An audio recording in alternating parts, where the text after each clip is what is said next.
अपने खर्च से लगभग 2,02,000 पेड़ पूरे भारत में लगा चुके हैं अभी तक। 363 लोगों ने अपना सर कटा लिया पेड़ बचाने के लिए। उसके बाद चिपको मूवमेंट जो पूरे विश्व ने सराहा। एक्चुअली फंडिंग जैसे मैं कुछ घर से मुझे पैसा मिल जाता है और कुछ जो मेरे साथ लोग हैं, मतलब दोस्त हैं मेरे जो बिजनेस करते हैं, वो लोग अपना हर महीने कुछ ना कुछ सहयोग देते हैं। साइकिल पे यात्रा करता हूँ, रहने के लिए किसी कार्यालय में जगह मिल जाती तो वहाँ रह जाते हैं और खाने के लिए लोग खाना खिला देते हैं जहाँ जाते हैं।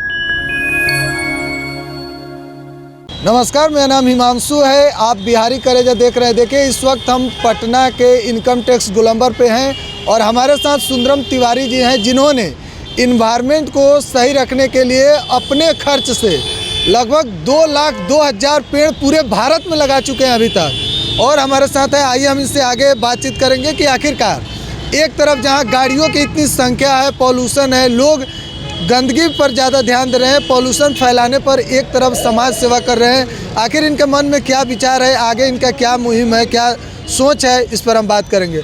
सबसे पहले आपका बहुत बहुत धन्यवाद। आपका बहुत बहुत धन्यवाद। मतलब क्या आप सोच कर यह काम कैसे शुरुआत की, कहाँ से प्रेरणा मिली आपको? एक्चुअली 2016 मैंने बी फार्मेसी करी Pandit B D Sharma university Rohtak से, और एक MNC कंपनी में 2-3 महीने जॉब करी मैंने। लेकिन जब दिल्ली NCR में आप रहते हैं तो उस टाइम 26 जनवरी ही चल रही थी और ठंड में एयर पोल्यूशन बहुत होता है। तो उस टाइम एक लिस्ट आई कि टॉप 10 पोल्यूटेड शहर में भारत से कितने हैं।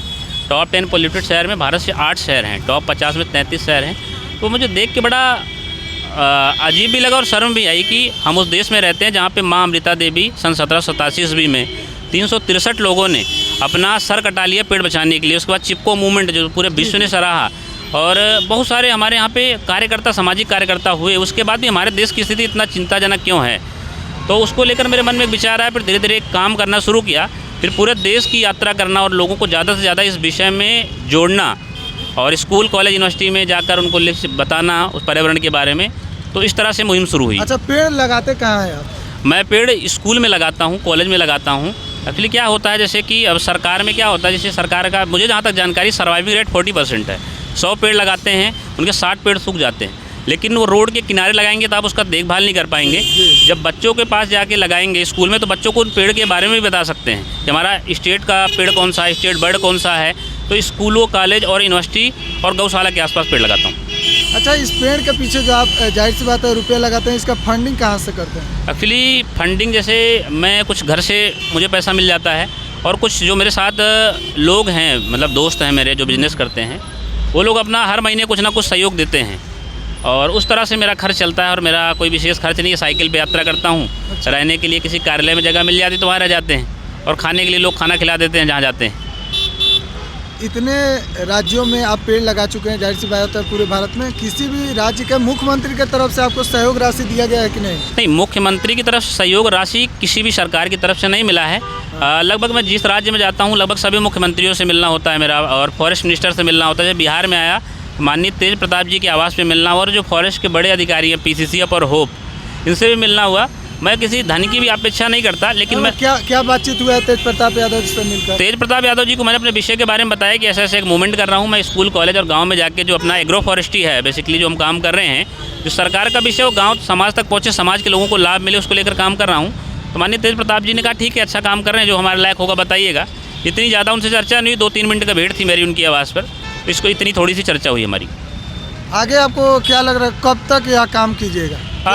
लास्ट होगा कहीं सोचे होंगे आप? नहीं, लास्ट कहीं नहीं सोचा कि पर्यावरण को लेकर एक मूवमेंट देश में खड़ा हो।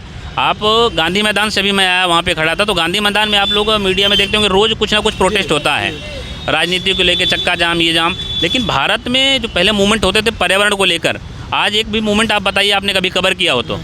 नहीं किया हुआ कवर। बहुत कम हो रहा है। अब वो लोग बचे ही नहीं हैं कि सब में ये भाव आ गया कि मैं, मेरा बीबी, मेरा बच्चा, मेरा परिवार, यही मेरा संसार।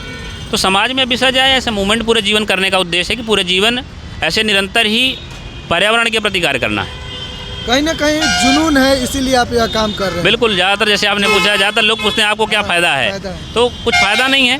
करना है, देश का काम है, राष्ट्र का काम है और सर्वधर्म का काम है। जैसे जाति, धर्म, पंथ, मजहब और बाउंड्री, भाषा, सबसे ऊपर उठ के पर्यावरण का काम है। जब आप पर्यावरण पेड़ लगाते हैं, अगर आप हिंदू पेड़ लगाएगा तो मुस्लिम भी ऑक्सीजन लेगा, सिख भी लेगा और क्रिश्चियन भी लेगा। तो सब धर्म से ऊपर पर्यावरण है, इसलिए पर्यावरण में काम करना है।